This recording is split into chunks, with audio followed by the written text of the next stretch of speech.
Hello, everyone. You're here today because either you're building an app with Cosmos DB or you already built one. But either way, when you did that, security was probably not the first thing that came to your mind, which is not surprising. So today, I'm going to talk about how to work with security on Cosmos DB and doing it the right way. I'm Sudhanshu Khera. I'm a product manager at Microsoft. So let's just dive in.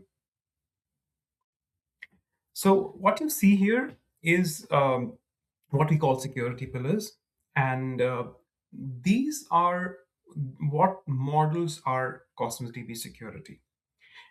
So instead of talking about each one on this slide, let's just move on, and I'll show you real life examples or talk about how this directly impacts to real failures in production. So let's start with security governance. Uh, so what happens is whenever there is a security breach or a production issue, the first question that gets asked is, do we have the logs? More often than not, the answer is no, or we have partial logs, or we do have the logs, or but we didn't get the alert because some event happened. So that's a general outline of how things happen. On the right hand side, you see a sample KQL alert. In reality, what happens is when there is a security breach or there is a production issue, the first question that's asked is, do we have logs? And more often than not, the answer is no, or we have partial logs, or we didn't get alerted for when that event happened. So what you see here, it's a sample Kusto alert, which is in this example, it's looking at 403 errors for data plane requests. So in under 10 minutes, you can create an alert for in this case, and there's way more that you can do with these alerts, which I'll mention shortly. Uh, but on top of this alerts, there is Microsoft Defender that exists, which helps you auto detect brute force attacks, anomalies, and data exfiltration for that matter. You can always have your own auditing on top of it, but this gives you a great baseline to start with if you want to use your own auditing as well. I already touched upon the diagnostic logs, which you can use with analytics, but there's a lot of out-of-the-box alerts or queries available that you can set up to get those alerts in place. And like I said, it's a quick thing, fairly straightforward plug and play. And with regards to Azure policy, it helps you enforce things at scale. You don't have to go in for every single account and make or create those alerts. You can just do it once and make that available across the board. So moving on, this is, I would say, probably one of my most favorite topics. Like it says, primary keys are root credentials. While a lot of you might feel primary keys are the greatest, and I think I can agree, but at the same time, they're the most dangerous thing out there for causes DB security. Because if somebody accidentally gets access to the keys, then they can easily make changes to your account, read, write, delete, whatever they want to do. So there's no stopping them unless they are rotated. So, which is why, like I said, it's super dangerous to have or use keys in that sense. So, the best approach or the recommended action for that would be instead of using keys, use roles. And we have built in roles in what I've listed here is the built in data reader and the data contributor. In addition to these, you can also create custom roles based on your needs. I do realize, and I want to share this information here, that there is some usability gaps when it comes to the built-in roles that exist today for data plane. So we're already working in on an integration of Cosmos DB data plane roles with Azure RBAC, which will simplify your experience significantly, where you can just interact or create those roles directly on the portal. And it's coming soon, so I'm sure this will definitely make a lot of you happy. So in addition to using roles, so on the right hand side of the screen, you can see a connection string example. So it's just replacing one word. You can move from using keys to intra-managed identity. So that is another thing which will take a lot of stress away from you, because you don't have to manage that. That's all managed by Entra. So that's one more less thing to worry about. And lastly, while the first two are great, but the third one is equally important, which is enforcing disable local auth. What this does is it removes the dependency on the keys, which means it's primarily just blocking the keys from system-wide access. So it kind of makes you secure that it will always rely on roles rather than keys. So next up in the list is network protection. So most hacks that happen primarily are because there was a weak point in the network, and hence your system became a target. So in order for you to be safe from those attacks or any perpetrators out there trying to access your network, private endpoint is a great start. Or so what private endpoint does is it gives you a private IP in your virtual network, which means that the traffic is always there within Azure. So you're kind of working on your own private, or driving on your own private highway. Uh, in addition, if you disable public network access, it's blocking all interaction with internet. So you are in your own world, and there is no interaction from the outside. So that also makes you safe from any attacks. Alternatively, network security perimeter is another option that you have. That is currently in public preview. So what NSP, as we call it, what it does is creates a boundary around your resources. In this example, I've listed like Cosmos DB, Key Vault, storage. You can have a boundary around this, and you define the rules that what goes out and what comes in. So it doesn't necessarily is blocking anything or everything, but it's you are in control of what you want around that boundary. The best or the great thing about NSP is that you don't have to create those rules for every single account or every single service or resource.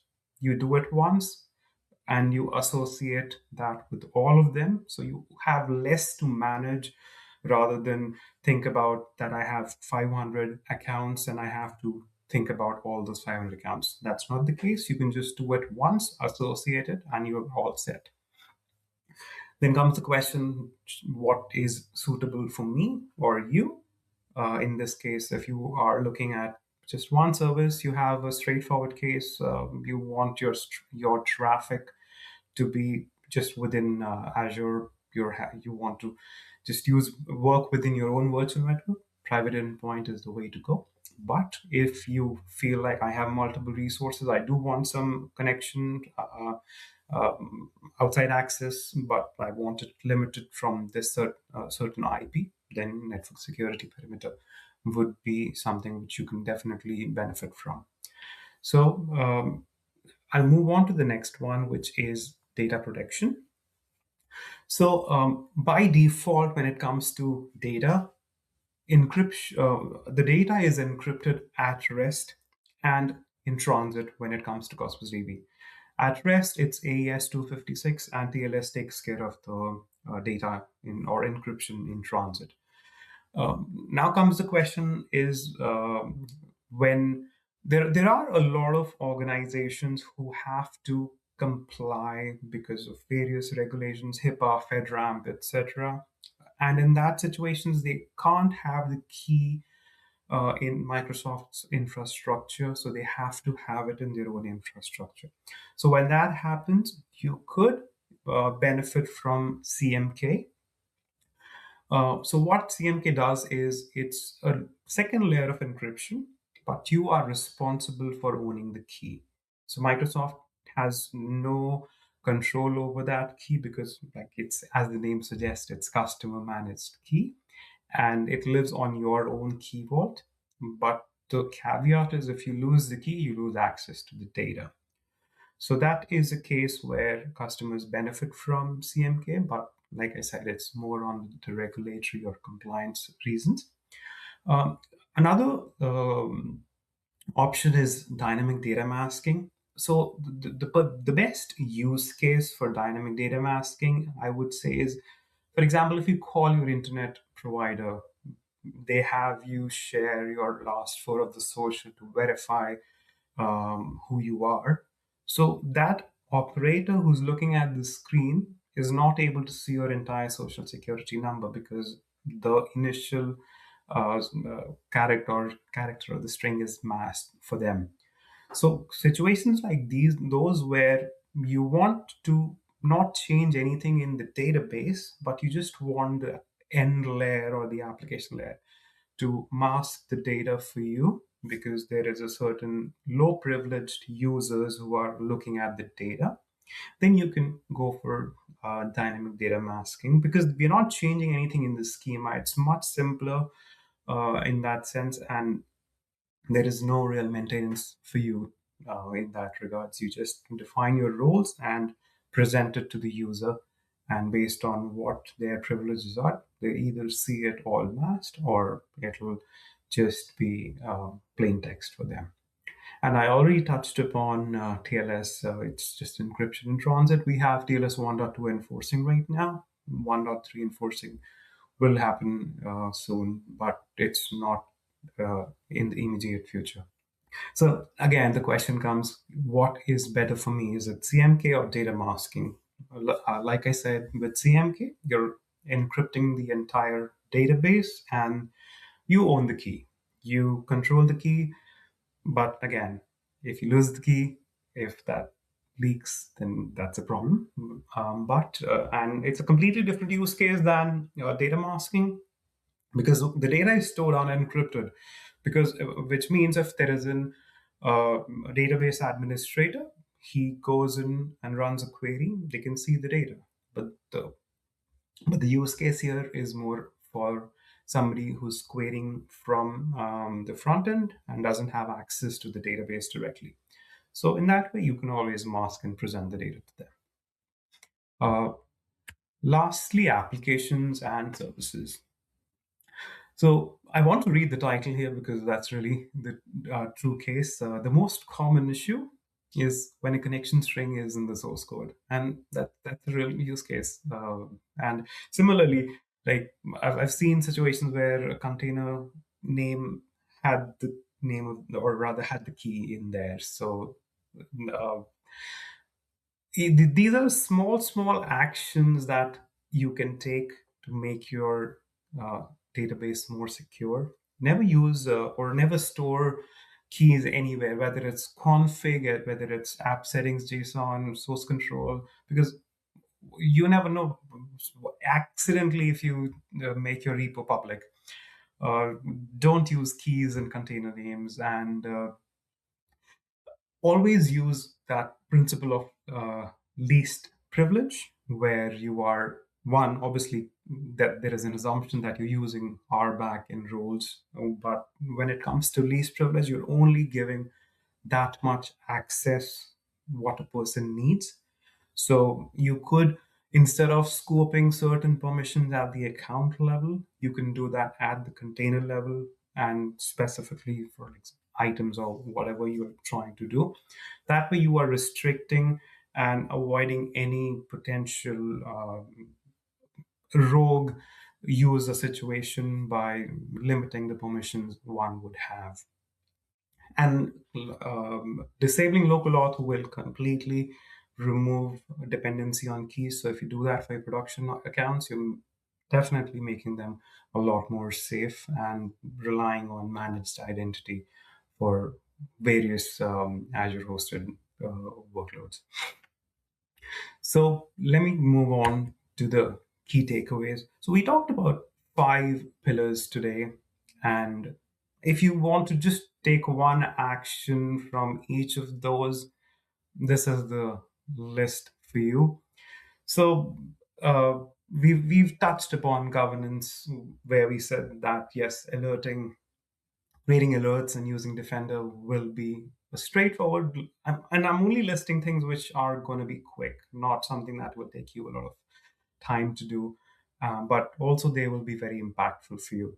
So if you turn on your diagnostic logs and use Defender, you're good with your security governance. With network, we talked about private endpoint, and if you turn off public access, you are kind of protected from the outside world for any potential attacks. When it comes to data protection, it's your data is already protected, but then it's more about what your needs are, whether you want to benefit from a second layer of encryption because you have some compliance needs, versus if you have a use case where your end users have to not be, or rather shouldn't be able to see certain text. So DDM is great for that need or that requirement. When it comes to application, we talked about a checklist, fairly straightforward, as we've touched upon keys and not using them in various places. But lastly, identity, and I feel like identity touched upon what you have in here kind of impacts everything overall. Um, so just switching to Azure RBAC, using managed identities and turning off local auth will definitely make your system way more secure than you are currently, and will have less reliance on the keys. So before I conclude, I have a statement listed here, and I strongly believe in that. So because truly, people do think about it in a different way, but security really is not a checkbox. You need to maintain that posture, especially in the world where there is a lot of AI is being used for hacks and all. So you need to make sure that you are maintaining that posture. Thank you. I hope you enjoyed this session. And if you have any further questions, you can always reach out to us, or you can learn more about Cosmos DB or at ak.ms/CosmosDB.